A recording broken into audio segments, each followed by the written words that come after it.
ओम गंगणपते नमः। जय माँ सरस्वते हे नमः। जय माँ विंध्यवासिनी, जय माँ विश्वेश्वरी, जय वीणा वरदायिनी।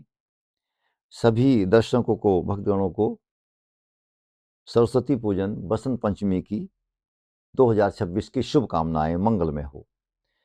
प्रिय दर्शकों, यह पर्व माघ महीने की शुक्ल पक्ष की पंचमी तिथि को प्रारंभ है, जो कि 23 जनवरी 2026 को प्रातः बेला में 2:28 पर प्रारंभ है और इसका समापन 24 जनवरी को 1:46 या 45 पर रात्रि में है। तो इस कारण से उदय तिथि के अनुसार भी और जो इसका कार्यकाल है वो 23 जनवरी 2026 दिन शुक्रवार को है।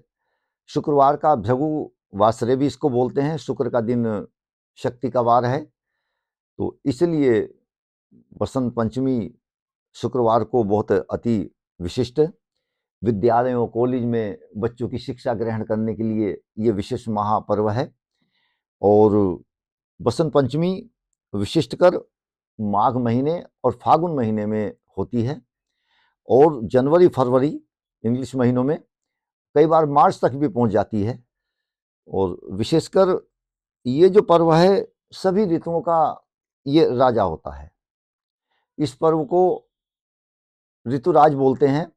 बसंत पंचमी और जो ये शरद ऋतु के बाद में बसंत ऋतु आती है, तो इस ऋतु को बसंत राज और ऋतुराज और बसंत कुसुमाकर भी बोलते हैं। इसीलिए आयुर्वेदिक दवाइयों में वैद्यनाथ डाबर हैं और दूसरी कंपनियां जो हैं उन्होंने आयुर्वेदिक के अनुसार में डायबिटिक, शुगर और मधुमेह के लिए बसंत कुसुमाकर रस भी बनाया। इस तरह से बसंत कुसुमाकर रस बनाने पर अनेक प्रकार की मधुमेह आदि बीमारियों को और मनुष्य के जो रोग होते हैं अंदर में, जैसे मधुमेह से संबंधित जो पीड़ित करने वाले अंदर में उसके प्रतिक्रियाएं होती हैं, जैसे कि हमारे हृदय को है और हमारे गुर्दे को है और इसके अतिरिक्त में अंदर का जो हमारा पेनक्रियाज है उसको प्रभावित करते हैं वो तत्व डायबिटीज के, शुगर के और मधुमेह के। तो बसंत कुसुमाकर रस लेने से वो दुष्प्रभाव नहीं आता है। इसलिए अगर बसंत ऋतु में उसको प्रारंभ कहीं किया जाए तो बहुत ही लाभपूर्ण होगा। आइए कुछ आगे की बात करते हैं। इस दिन में विशेषकर छोटे बच्चों को शिक्षा की प्रारंभिकता के लिए बहुत ही विशिष्ट दिन है।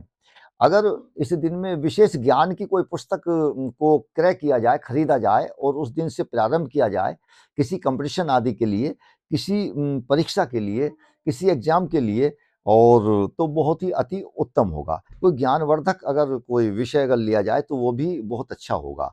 और इस दिन को नया अक्षर प्रारंभ करने के लिए छोटे बच्चों को जो है, जो बिल्कुल शिशु अवस्था में होते हैं, शैशव अवस्था में, अगर उनको ज्ञान प्राप्त कराना है, गुरु दीक्षा लेने का भी ये बहुत अच्छा दिन है। और इसके अतिरिक्त में गुरु ज्ञान से संबंधित बहुत ही विशिष्ट दिन है। और चूंकि माँ सरस्वती का दिन है, माँ सरस्वती ज्ञान की देवी है और इसके अतिरिक्त में स्वर की भी प्रदाता है। स्वर में ऐसा है बसंत पंचमी, पंचमी को ही क्यों, चूंकि पंचमी पंचम जैसे कि आप समझ रहे हैं, बांसुरी में 5 स्वर होते हैं, 2 उसमें तैयार किए जाते हैं, बनाए जाते हैं। सरगम में 7 होते हैं, लेकिन सभी जितने भी हमारे वादक यंत्र होते हैं सब में 7 स्वर होते हैं, लेकिन बांसुरी के अंदर 5 होते हैं, 2 उत्पन्न किए जाते हैं।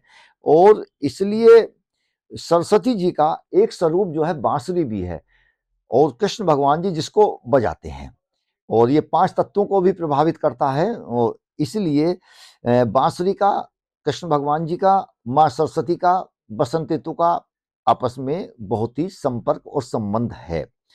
तो प्रिय दर्शकों, इस दिन में आप एक चौकी लीजिए, चौकी पर एक पीला वस्त्र बिछाइए और पीले वस्त्र में जो भी आपको फल आदि रखना है, ऋतु का फल रखना है, पीत फल रखना है और गाय के ही पीत घृत से दीपक प्रज्वलित करना है और पीतल का पीत वस्त्र लेना है और पीतल का बर्तन, पात्र, पीतल के ही पात्र में, पीले में पीत पात्र में जल भरना है, उसमें केसर भी डाल लीजिए, उसमें थोड़ा सा जल भी भर लीजिए और इस प्रकार से बाईं तरफ में माँ सरस्वती के रखिए, आपको ज्ञान का प्राप्त होगा। इस दिन में विद्या को प्राप्त करने का, किसी भी ज्ञान को प्राप्त करने का बहुत ही अच्छा दिन है। और सरसों आदि का पुष्प माँ सरस्वती को अर्पित किया जाए, चढ़ाया जाए। यूं तो माँ सरस्वती श्वेत वस्त्र में रहती हैं। श्वेत शांति का सूचक होता है, और शांति जब होगी तभी शिक्षा आती है, तभी ज्ञान होगा। अशांति में कभी कोई चीज स्मरण नहीं होती, कभी याद नहीं होती। इसलिए माँ सरस्वती श्वेत वस्त्र धारण किए हैं। या कुंदेन्दु तुषार हार धवला या शुभ्र वस्त्रावृता, या वीणा वरदंड मंडित कराया श्वेत पद्मासना, या ब्रह्मा च्युत शंकर प्रभृति देवा सदा वंदिता, सामाम पातु भगवती सरस्वती निशेष जाडपहाम। ये मंत्र थोड़ा लंबा हो जाएगा, श्लोक है, ये मंत्र नहीं है। एक मंत्र भी आपको बता देते हैं जो दुर्गा सप्तशती में है। या देवी सर्वभूतेषु विद्या रूपेण संस्थिता नमस्तस्यै नमस्तस्यै नमस्तस्यै नमो नमः।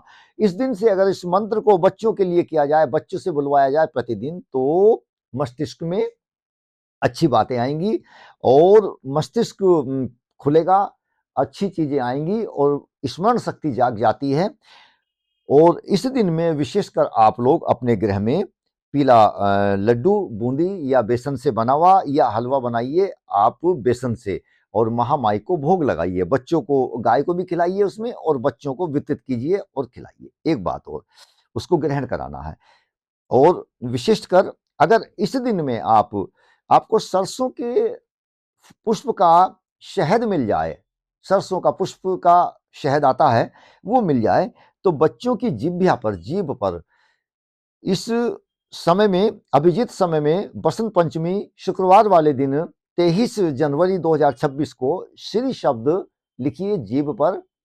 आप या तो उंगली से लिख दीजिए जीभ पर बच्चे की, या फिर आप उसमें केसर मिलाकर केसर की पत्तियों से लिख दीजिए, या सोने के आपको अंगूठी आदि से, या सोने का कोई ऐसा आपको मिल जाए लंबा कोई इस तरह से, उससे आप श्री शब्द लिख दीजिए। ये शिक्षा को बहुत आगे बढ़ाएगा। और जो भी मैंने एक मंत्र बताया है, उस मंत्र को पढ़ते पढ़ते श्री शब्द लिखना है बच्चे की जीभ पर। ये एक बहुत ही अचूक विशिष्ट उपाय है, आप इसको कीजिए, इसका लाभ लीजिए। जय मां सरस्वती, जय मां वीणा वादिनी, जय मां वरदायिनी, जय मां वीणा वरदायिनी। ओम नमो नमः।